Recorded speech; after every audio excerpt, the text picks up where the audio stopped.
തെളിവെടുപ്പിന് ഡൽഹിയിലേക്ക് കൊണ്ടുപോകുന്നതിനിടെ പോലീസ് കസ്റ്റഡിയിൽ നിന്ന് രക്ഷപ്പെട്ട മയക്കുമരുന്ന് കേസ് പ്രതി മുഹമ്മദ് ഹനീഫയെ താമരശ്ശേരിയിലെത്തിച്ചു. വിവിധ ഇടങ്ങളിൽ ഒളിവിൽ കഴിയുന്നതിനിടെ കർണാടകയിലെ കൽബുർഗിൽ നിന്നാണ് ഹനീഫ പിടിയിലായത്. നാട്ടിലെ സുഹൃത്തുക്കളിൽ നിന്നും ഗൂഗിൾ പേ വഴി പണം വാങ്ങിയായിരുന്നു ഇയാളുടെ യാത്ര.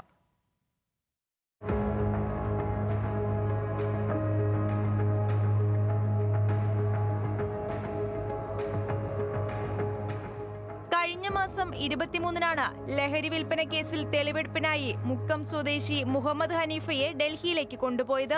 രാജധാനി എക്സ്പ്രസിലെ യാത്രക്കിടെ ഗുജറാത്തിലെ വഡോദരയിൽ വെച്ച മുക്കം ഇൻസ്പെക്ടർ ഉൾപ്പെടെയുള്ള പോലീസ് സംഘത്തിന്റെയും ഡാൻസ് സ്റ്റാഫിന്റെയും കണ്ണ് വെട്ടിച്ച ഹനീഫ രക്ഷപ്പെടുകയായിരുന്നു.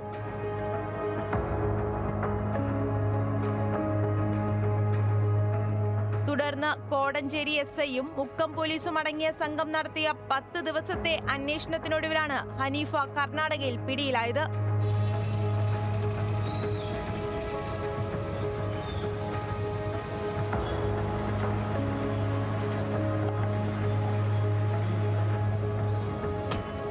അഹമ്മദാബാദ്, ഹൈദരാബാദ്, ബംഗളൂരു തുടങ്ങി വിവിധയിടങ്ങളിലെത്തിയ ഹനീഫ നാട്ടിലെ സുഹൃത്തുക്കളുടെ സഹായത്തോടെയാണ് ഒളിവിൽ കഴിഞ്ഞത്.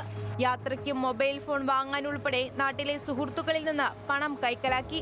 സുഹൃത്തുക്കളെ നിരീക്ഷിച്ചുകൊണ്ടിരുന്ന പോലീസിന് ഇത് കൂടുതൽ സഹായമായി. ഹനീഫ പുതിയ നമ്പർ എടുത്തതോടെ കാര്യം കൂടുതൽ എളുപ്പമായി.